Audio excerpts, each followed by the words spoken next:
A very good morning to you. You are in time for BizCheck interpretation. Now, for the next 2 hours, we shall be bringing you up to date with what is happening in the city and around the counties. Our reporters are situated across the country to just give us the latest. Here in studio, we'll be having two conversations. For the first hour, we shall be conversing with Masheti Masinjila. He is the Executive Director of the Center for Gender and Regional Development. We will be talking about matters regional trade, enhancing regional trade and ensuring that the challenges faced by regional trade are sorted out. In the second hour, we shall be having Mr. Alex Gadi. He is the Managing Director of Tanalop Consultancy Limited, and the conversation will be about dairy farming in Kenya, boosting dairy farming to ensure food security in the country. Welcome to the program. We move on to our first conversation of this of this program on matters regional trade. Thank you, Mr. Masheti Masinjila, for joining us. You're welcome. Yes, just give us an overview of how the trade currently is going on in the country as well as in the region, the regional trade. Yeah, thank you very much. Currently, the trade has been affected adversely by the effects of COVID-19. It's getting better after the protocols of crossing borders have been sorted out largely in talks between Uganda and Kenya and Uganda and Tanzania. But then there are still a lot of restrictions. Most of them are health related. So it has really hampered particularly big business in terms of crossing tracks. But then cross-border trade also has small business people, informal cross-border traders, and micro and small enterprise kind of people. The worst effect of COVID-19 on them was that they were not required to cross the border physically, because by the very nature of their trade, most of them accompany the goods. The big businesses don't accompany the goods. Mm-hmm. It's the containers that cross the border, so it's the drivers and containers. But for the smaller businesses, the fact that most of them accompany the goods meant that they wouldn't travel with the goods. There were regulations. The new regulations were that they hire trucks like the big businesses, which did not quite work for them. Mm-hmm. So COVID-19 regulations adversely affected them even after the situation changed, and they were given some leeway in terms of doing the business. Okay. Yeah. So just to put it into perspective, Kenyan export trade, yeah, 60% of it is EAC trade. Yeah. So it's pretty important for Kenya to ensure that its regional trade is on point, yeah, even for the economic growth. You've mentioned the movement of people during the COVID-19 period. Now it's easing up. Yeah, it's easing up. How easy is it to move across borders from Kenya to other countries, as well as just cross-border trade in the East African region? Yeah, before the COVID-19 situation, it was relatively easy. Mm-hmm. For instance, the Kenya-Uganda border, you just need an ID card. On the Tanzania border, there is a border pass that you can use when crossing, including like businesses.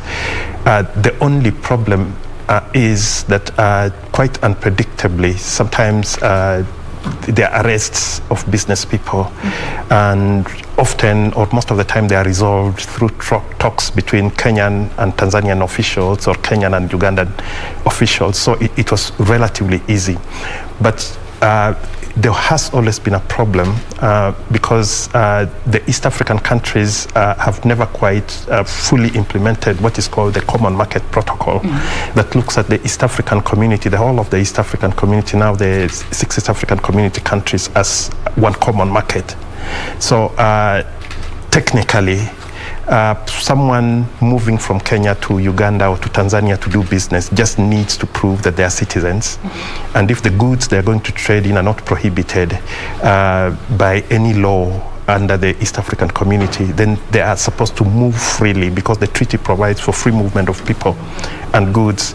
But this has not been the case. Mm-hmm. There's something called there are, first of all, tariffs that could support people, but then there are also non-tariff barriers, okay, which are the biggest problem to regional trade.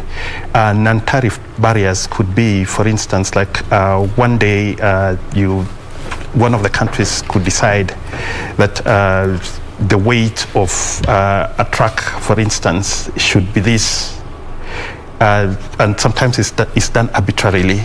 They could sometimes decide that the standard, the Kenya Bureau of Standards is not the standard is not the standard they are going to use, even though there is already an agreement that each country recognizes the standards bodies in whatever, in the other country. A lot of times also, one of the ministries of trade, for instance, in Tanzania or in Uganda or in Rwanda, could decide that their goods that are being sold are not kind of 80% made in Kenya. That, for instance, the ingredients that are making them have been imported from third countries, therefore they don't qualify for the common market. And this keep on varying. KEPSA has been doing a lot of work with the government and also with the East African Community Secretariat, but sometimes the moves are much more political than they are related to policy or to business. Right.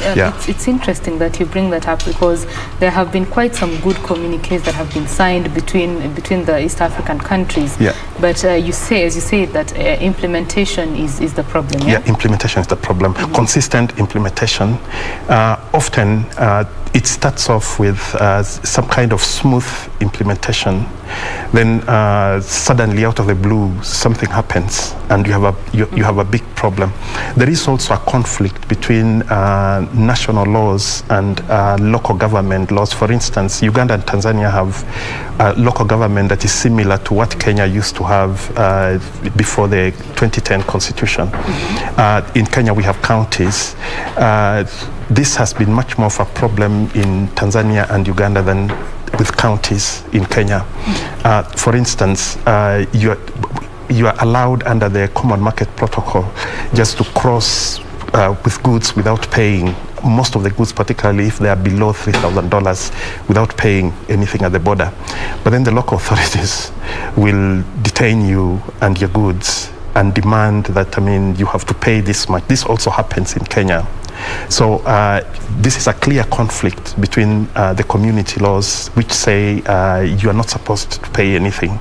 And sometimes these are removed after negotiations, because we have what we call common border committees that include administration and at the local or county level, as it is in Kenya, and national level kind of officials. So if there's that kind of trouble, they meet from both sides of the border, and they're able to resolve them. But then for business, the thing is, the law already provides for free movement without the local taxation. Mm-hmm. So why the East African community countries do not just abide by the law they have signed, the protocols they have signed, is the big question to business. Okay. Yeah. Let's go back a little bit. The EAC, as currently constituted, was revived in 2000. Yeah.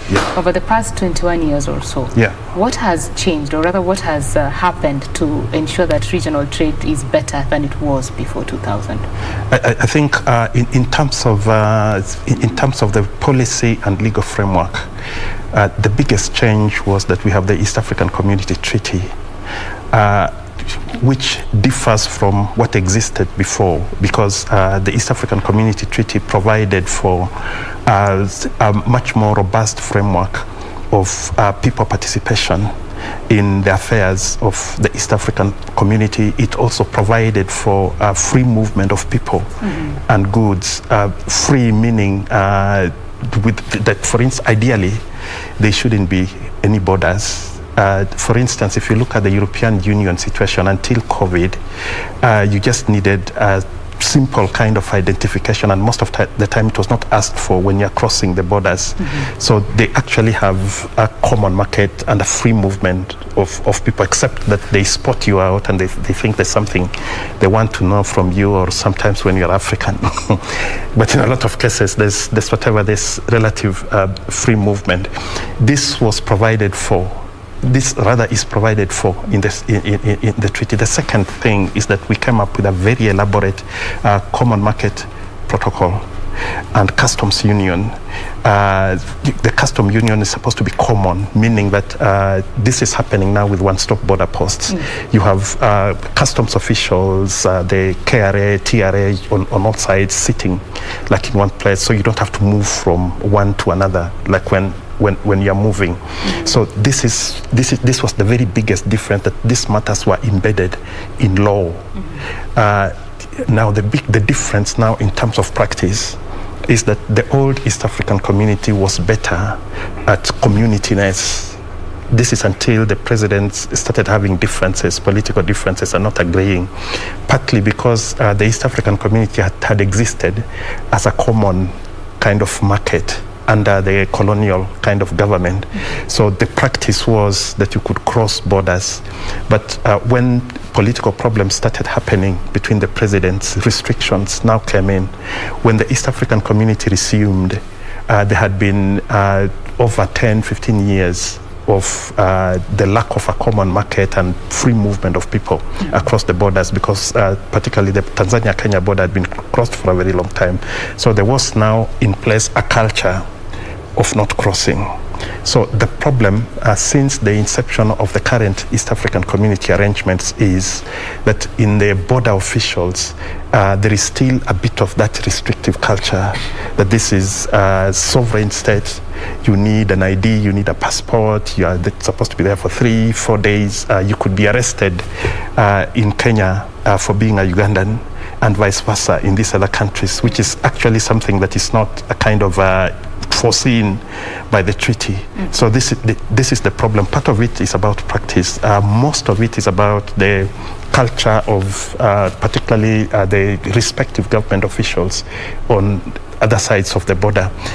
A good number of times also, like if you move away from Kenya towards some other borders, the problem could be political, that whenever there is a political problem, and this also preceded the current East African community, between, usually it starts with the heads of states exchanging, then you have an immediate problem with the free movement of goods and services. But overall, the other big difference in practice is that the new East African community has in place a lot of committees, a lot of mechanisms for resolving conflicts. If they worked efficiently, it wouldn't take 2 days when goods are held.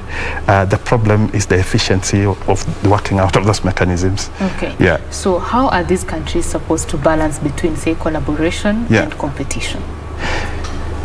That has been the most difficult part. Because on paper and when the officials meet, they are supposed to have reduced competition by just declaring the EAC a common market. So this means that you equalize competition, that you can be able to as long as you are competing by the rules, you learn how to compete, like in each of the countries, and you let merit in trade kind of guide what is happening. In reality, none of the countries is secure with that kind of policy, because, for instance, Kenya is the hub for manufacturing.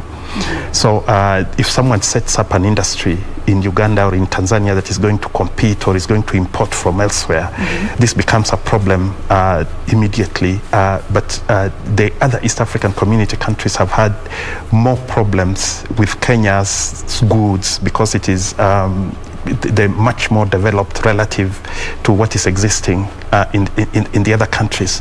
So the perception, or to a certain extent the reality, that the East African community countries are not equal in terms of their capacity to manufacture, their capacity to trade, has led to a situation where there is fear, particularly by the other member states of the East African community, that their economies will be killed. Okay, we shall just delve into that a little bit more. Okay.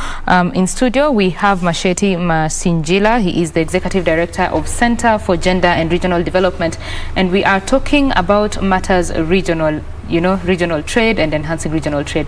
You've listened to what the CS has said. What do you have to say about that? Thank you.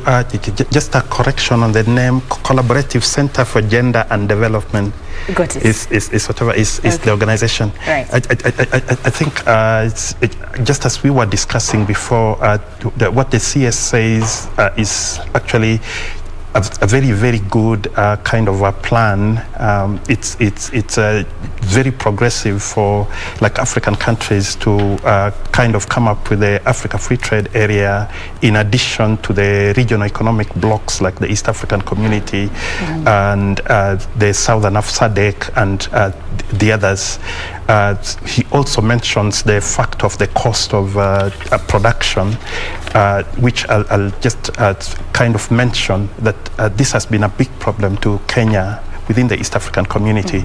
But the Kenyan goods have a higher cost of production, and just all goods, including agricultural goods, we pay more for labor in Kenya, meaning that we may not sell maize to Tanzania at a profit or to Uganda. It's vice versa. Their maize is so cheap compared to the Kenyan maize. Fortunately, we have no maize to sell, but then to export. But then there are other goods, for instance, sugar. It's cheaper for you to manufacture sugar in Uganda, right from the farm level, the whole value chain, that sugarcane is cheaper in Uganda, to the extent that Kenyan factories now are crossing over into Uganda to buy sugarcane. The bottom line is the cost of production in Kenya. At the manufacturing level, Kenya has the most expensive electricity in the region. Right. Since in most of the manufactured goods, half of the cost is just electricity, is power. So this means that Kenyan manufactured goods are also going to be expensive. As the other East African community countries increase their manufacturing capacity, their goods immediately become a threat to the Kenyan goods. It's already happening, for instance, with the edible oils in Uganda, that if some of the Kenyan companies manufacturing the oil in Uganda can actually sell it at a cheaper rate, same to beer and most of these other goods. So if the government actually implements, either subsidizes electricity or supports people to be able to come up with cheaper power to produce goods, it would have a tremendous impact in terms of the growth of industries in Kenya and boost the export sector for manufactured goods. All right. Yeah. Of course, there is a current move that is going on to try and bring down the cost of electricity. I'm sure you're aware of it. Yeah. And part of it is the Kenya power reforms that are going on. Yeah. So we hope to see a positive outcome from that, yeah? Yeah, we are really hopeful that this time round is going to work, because it has been tried a lot of times, and we are where we are because of past mistakes that were made by Kenya Power in terms of signing up kind of agreements of power supply with companies that realistically they may not need even to get standby power just in case something happens. Right. And these are long-term kind of agreements. So one receives the information with a bit of pessimism because it means government has to pay they have to continue paying these companies while at the same time reducing the cost of power. It's a very, very big kind of challenge. You don't see how it's going to happen. But then it's a catch-22 situation, because if it doesn't happen, we are not going to be competitive at all. We are already having problems, but we have been lucky because the manufacturing capacity of the countries we export to has been lower than Kenya. But with the growth of China, there are a lot of businesses now from the East that are setting up plants now in our neighboring countries, and this kind of advantage is going to move. So I don't think government has a choice but to do whatever it takes to reduce the cost of power. Right. Yeah. Kenya's economy is the strongest economy in the East African region, and such things could actually threaten that position, right? Yeah, it is already threatening the Kenya's leading position in East Africa, and for the pessimists, they say it's just a matter of time.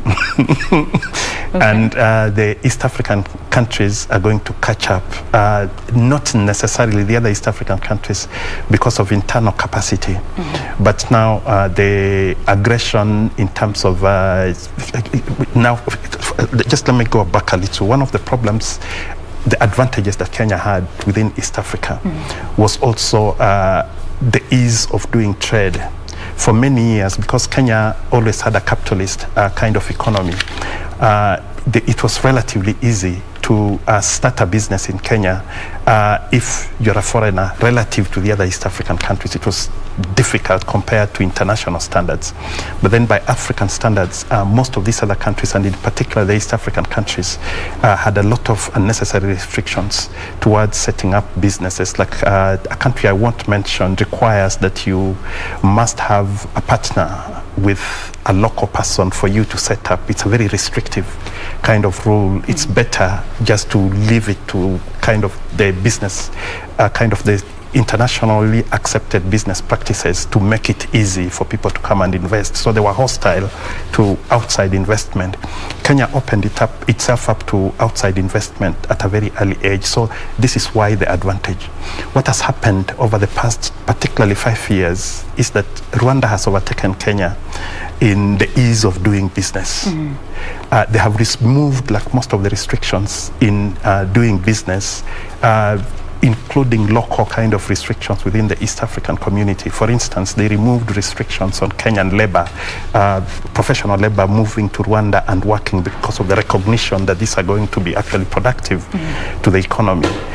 Kenya has also tried, and right now I think they are only second to Rwanda in terms of opening up the ease of doing business within the country. But then the cost of production still drags us behind.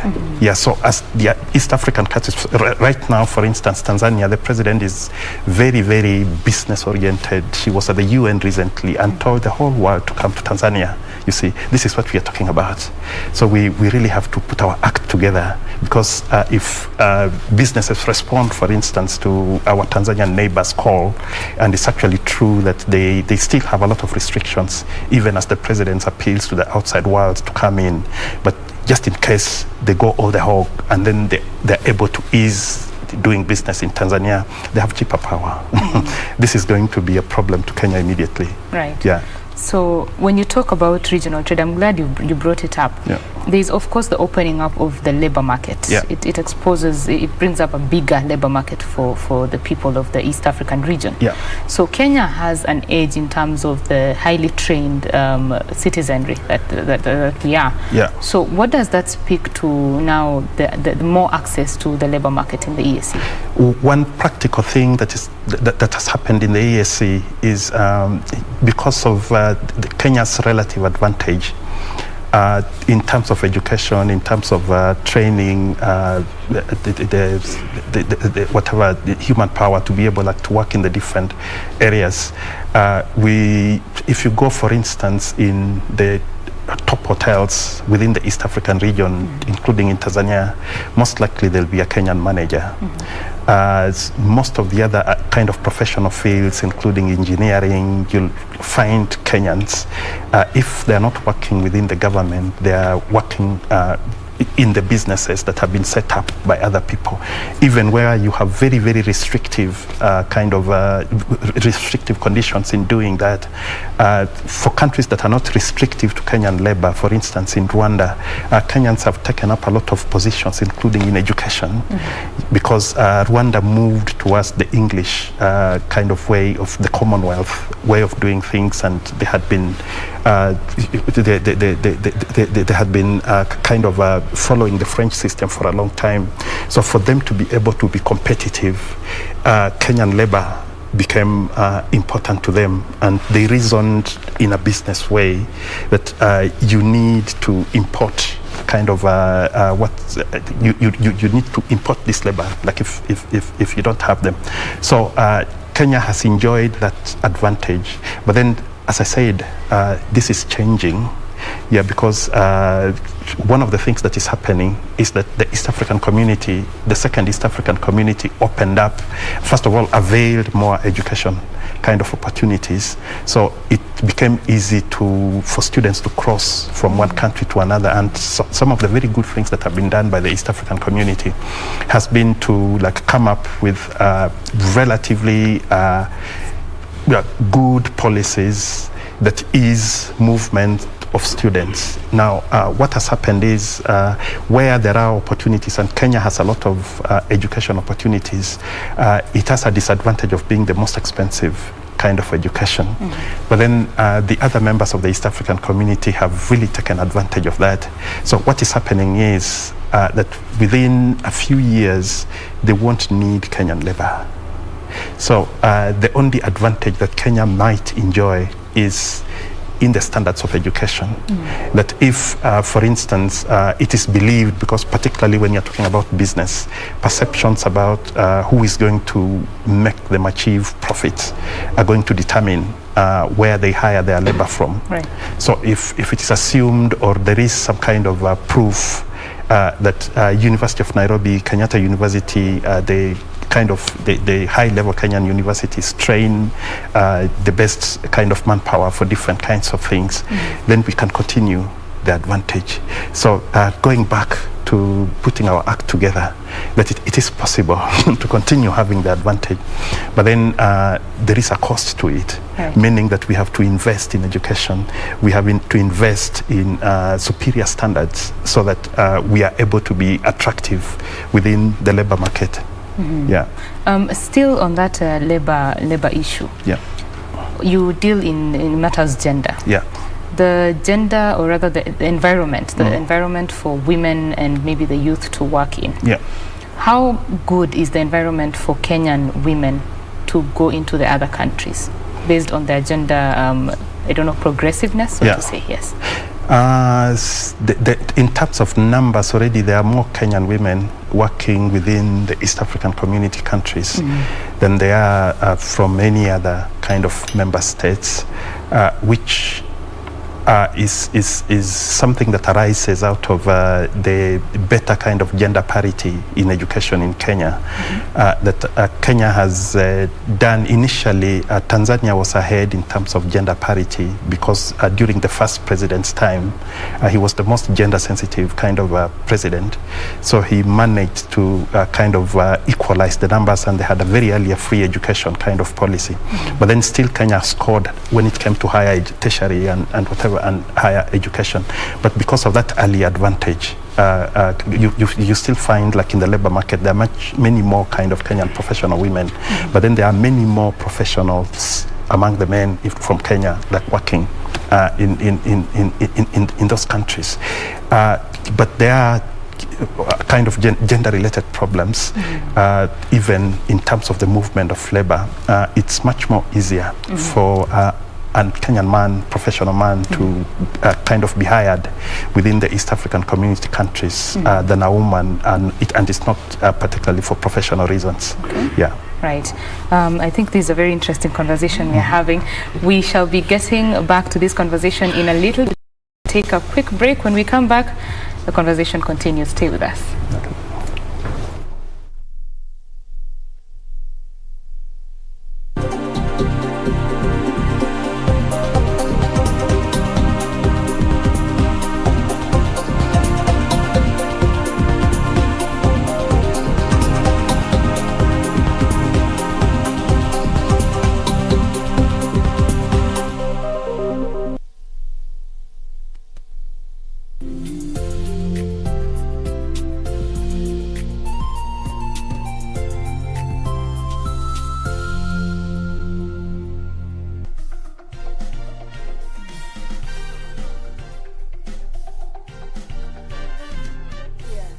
But we knew that we were going to be chosen for our future spouses. Yes. All my request is that you choose someone from the Philippines, a fellow Filipina. It had to be a Kambo. How did you find that? Immediately, his mother told my mother. My mother called me. The You mother just know actually there are told 6 me, others. just know you are among the 7 we've listed to the Lord to pick who we chose for our son. I'm like, oh. But anyway, in the Old Testament. Yeah. So me, I stand up with my tears. You know, we're there in front of people. You know. Maybe people were thinking these are tears of joy. I know. And then in the congregation, I hear some girls also crying. Yeah. I'm like, where we are many today? Them, they thought they're going to They be missed picked. out. Yeah.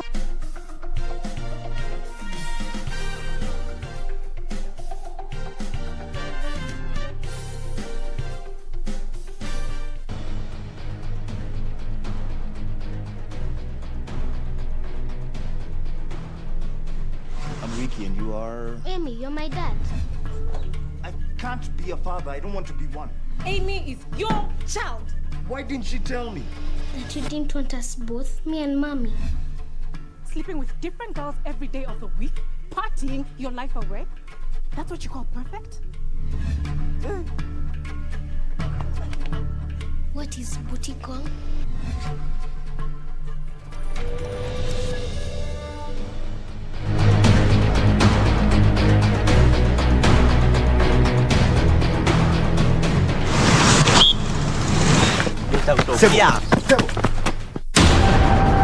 We take it on at the right time. Honorable Musalia Mudavadi. The Honorable Mutahi Kagwe. Chief Justice Martha Karambuko. This is KBC, is the voice of Kenya. Asking the right questions. I don't know how it made you feel as speaker who is presiding over a house where members can be compromised with 10,000 shillings. We keep our guests comfortable. A mission to ensure our audience gets a complete story. For a few hours or so, I thought this is it. My end has come. If really we want an end of this pandemic, we must fight. Our goal, to tell it as it is for the benefit of our viewer.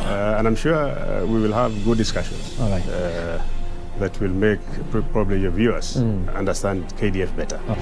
With 21 radio outlets. During a live interview on KBC TV, Chief of Defense Forces General Robert Kibosha. Jaji mkuu kwa mara ya kwanza katika mahojiano yake ya kipekee na runinga ya KBC Channel 1. And 2 TV stations covering over 90% of the entire country. The message always gets home.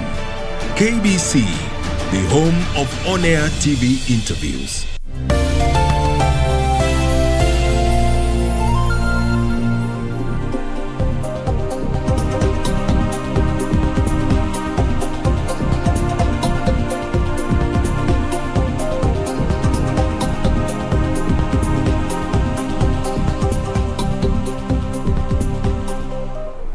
Thank you for staying with us. This is Biz Check on KBC Channel 1 and I'm Betty Kiptum. My colleague on the sign language interpretation is Lensa Odingo. In studio, we have been talking about matters regional trade as well as integration. How is that going and where are we headed as the East African community? These we have been discussing with Masheti Masinjila. He is the Executive Director in charge of the Collaborative Center for Gender and Development. I got that right? Yeah, you got that right this time. Okay, Asante. Thank you for staying with us. So before we went on break, we were talking about the women. Yeah. It's interesting that most of the cross-border trade is done by women. Yeah. Yeah, in terms of the gender parity. Yeah. So how is this playing out? First of all, the reason why we have it's a good thing, but then just from a purely academic, the explanation for why we have more women, because it's actually unique to Africa. Okay. Why we have so many women in cross-border trade, the first one has to do with traditional kind of trading practices of Africans, that traditionally African women were involved in trade, and West Africa, for instance, is outstanding in this, that even if you go to the marketplaces, the women presence is felt much more than in Kenya, because I know in Kenya women are also quite visible in market traders. But then the other reason, which most people point to, is the lack of opportunities. You don't need a lot of training and preparation for you to engage in cross-border trade, for instance. If I give a quick example, between Uganda and Kenya, the goods come from Uganda. So you just need the energy as a woman to carry a banana on your head and cross the border, or on a bicycle. So this means that access towards this kind of opportunity is easier for women, and because of the problems they have in terms of accessing basic kind of needs, most of them find it like an easier route. Some people have also pointed out that relative to other kind of restrictions on women in other parts of the world, African women are relatively, this has been challenged by a lot of people, are relatively much more free. For instance, in some parts of the world, a woman cannot travel alone, they cannot cross the border, and so on and so forth. But this is allowed. But I think there's a lot of evidence that women make better traders particularly this smaller kind of towards the trade that requires your own human power. For instance, to be able to negotiate, to kind of sell to somebody, to avail goods using the simplest means, and also the kind of capacity to be able to source for, they understand better what people need, and then they are in a better position to supply them. Think of an office situation. You are more likely to find an entrepreneur woman within the office who understands what people need in the office and provide it. You hardly find a man doing that kind of business. Most of the small informal cross-border trade depends on the ingenuity of the traders, being able, for instance, when they're moving from Tanzania, to understand that this is lacking in Kenya, and then be able to also talk to people and find out how they are going to trade. This is something that women have in plenty compared to men, and this is what gives them a very big place in cross-border trade. Right. Yeah. So away from the reasons why they are engaging in this cross-border trade, how can these women be supported to make the most of it, because that is the opportunity that's available at the time? Yeah. First of all, in terms of the policies that are in place at the community level and even locally in Kenya and most of the East African community countries, they are very supportive. The East African community specifically mentions that the East African Community Treaty mentions that these women must have their capacity built. Governments have to invest in the businesses of these women. And then governments also have to come up with feasible plans to kind of migrate them, breed them from informal trade to formal trade. The reality in a lot of cases is that they trade informally, and the situation has been improving, I must say. COVID has reversed this to a certain extent. But then sometime in the past, they were largely treated like criminals, you know, the panya route talk and so on and so forth. So the restrictions, mainly by security and customs, made it very, very difficult for these women to trade. But right now, there are some very good things in terms of policy, because we have something called the Simplified Trade Regime of the East African Community, where the small-scale traders, whether they are formal, they need not be registered. They can cross in the main crossing points, including the one-stop border posts, with their goods, and goods of a certain value. It's $1,000, $3,000. They're not supposed to pay any taxes on them, as long as the goods are not. There are also plans, including by the Kenyan government in collaboration with civil society, KEPSA, and other kinds of development partners to train the women. Right now, also in collaboration with county governments, border county governments, to train the women on how to do trade legally. This is still a problem. The organization I lead has been doing this for the past several years in collaboration with KEPSA and with the Ministry of East African Community. After the women have known the laws, they still doubt their effectiveness. So you find quite a number of women who know that these are the rules of the East African Community, and we can legitimately cross. For instance, if you're carrying a bag of maize, 3 bags, you don't need to pay any taxes, like when you're crossing the border. But they'll still kind of use a panya route to do so, because they don't believe. Sometime in the past, it was with good reason, because even with these kind of policies and laws in place, security officials and customs officials could find another reason to make life difficult. So for the past several years also, Kenya in particular has really been working also on the attitude and behavior of the border officials. One of them was just simply hostility.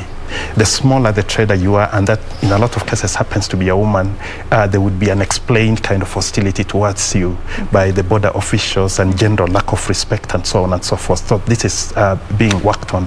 But there are a lot of things. One of the other good things that has happened is that the leadership of the women is improving in terms of their own associations, their own committees. Now quite a number of them are moving towards forming cooperatives, which are better bases for business.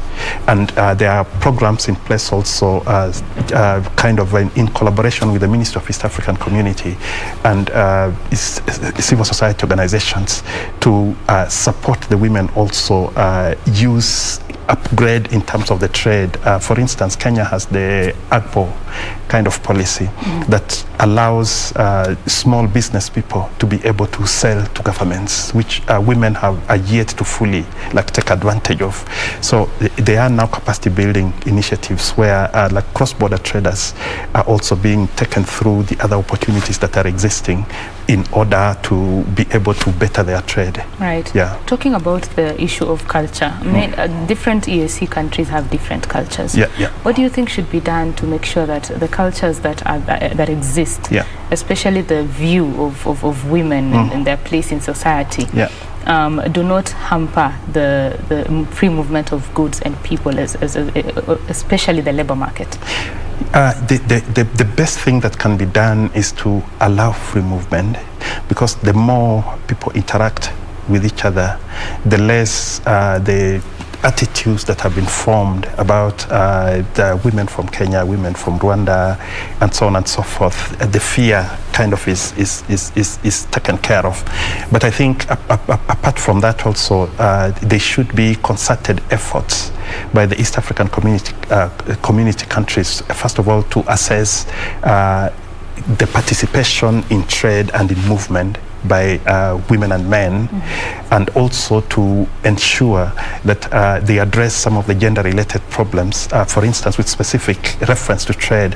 Right now we have the one-stop border post, which bring together the customs officials, KRA, TRA, but within the same. Now we have gotten to a stage where the one-stop border posts are now being compelled to have facilities that are gender-friendly, so that because the very first ones that were put up were insensitive, so they didn't take into consideration, in particular, the circumstances of women, because unlike men, they don't always travel alone. Like traders also have children and so on and so forth.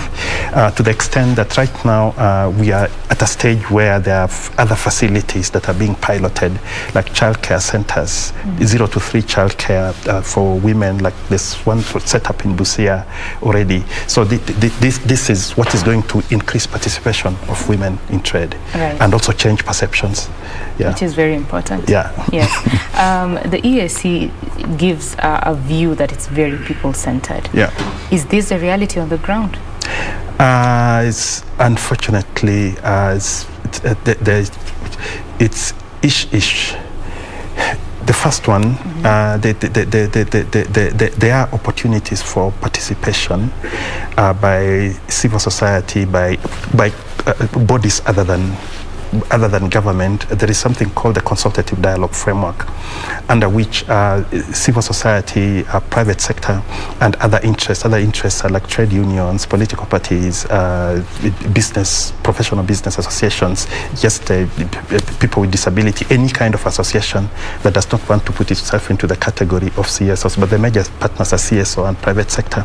So this is the law within the East African policy. It's a policy that is being followed. There's supposed to be an annual Secretary General's forum. COVID interfered and it's no longer being held, which is kind of addressed by the Secretary General. But whatever is discussed, this is part of the people-centeredness, and the discussion makes its way to the summit, which is if you like, the committee of the heads of state. It's a very good kind of law, but then the problem has been in implementation. There hasn't been enough investment by the East African community countries in the working out of this consultative dialogue framework. Luckily, Kenya has invested slightly much more than the other East African countries. So on the good side, there is better people participation from Kenya than you have in most of the other East African community countries. But then what really hinders people participation, as was anticipated in the Treaty of the East African Community, is the the inability of the East African community countries to let go of old practices.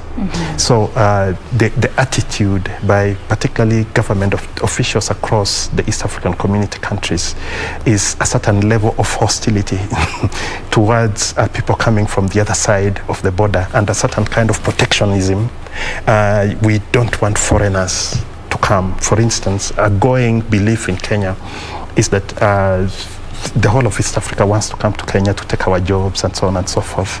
It's not exactly true, because there's a lot of exchange of labor between the East African countries. So this kind of mindset about protecting what is Kenyan or what is Ugandan or what is Tanzanian is what is holding back people participation. The last one, very briefly, is the kind of East African community is still held captive by the relationships between heads of state. So if the heads of state do not agree, okay, like currently Uganda and Rwanda, this has been a problem for the past 2 or so years. It's difficult even for communities that border each other to be able to freely, because then it's turned into a security kind of issue. So this fear of neighbors, when you talk to the neighbors themselves, like the Ugandans and Kenyans, the Rwandese and the Warundi and Rwandese and Ugandans, they don't see the security issue. But then at the level of government, certain top government officials, this kind of interferes, because by the time they start quarreling, there's very good integration between people. But once they start, it becomes difficult now for this kind of relationships that have been established, like, to go on. So these are very briefly like what is holding back people participation. Right. Yeah. So clearly there needs to be a mindset change, and for the EAC, at least the trade bit of it, to grow beyond the political situation of the region. Yeah. There also needs to be Kenyan CSOs are really taking initiative in this. For instance, we have the East African Civil Society Organizations Forum that is actually all over East Africa. It's headquartered in Arusha, but we have a Kenyan chapter which is hosted by the Collaborative Center for Gender and Development. And part of what we do, probably a quarter of our work, is to kind of increase opportunities for meetings between Kenyans and other members of the East African community, both who are resident in Kenya, but also in the countryside. So if you have civil society community meeting, KEPSA is also doing a very good job in terms of links with businesses from across East Africa. You now build up much more support for integration. You reduce the fear about the other side of the border, and you can be able to put pressure on the heads of state and the top people in government also to follow suit. Okay. Yeah. Right. So as we come to a close of this conversation, what do you think is the way forward for now cross-border trade post the COVID pandemic, regime? I think the best way forward is just for the East African community countries to go by the common market protocol and the customs union. It's law. So I think they just need to try and implement it. But the other one is that the private sector, the civil society and government should increase collaborative mechanisms for supporting particularly the informal cross-border trade, because they are business women, most of them, because 70% of the trade is, and that's a conservative estimate, is women. So you're talking about women in a lot of cases. So they do not, in a lot of cases, look like they qualify fully as businesses. So you need civil society organizations also to be able to support them. So this kind of collaborative kind of mechanisms like currently exists between East Africa Civil Society Organization Forum, CCGD, and the Ministry of East African Community would be very, very important in terms of boosting cross-border trade. Yeah. Right. Thank you very much for sharing your thoughts with us. You're welcome. Yeah. That is Masheti Masinjila. He is the Executive Director in charge of Collaborative Center for Gender and Development, and we have been talking about how to enhance regional trade in Kenya, in the region, and in Africa. This is BizCheck. When we come back, we'll be having a conversation on matters dairy farming. Stay with us.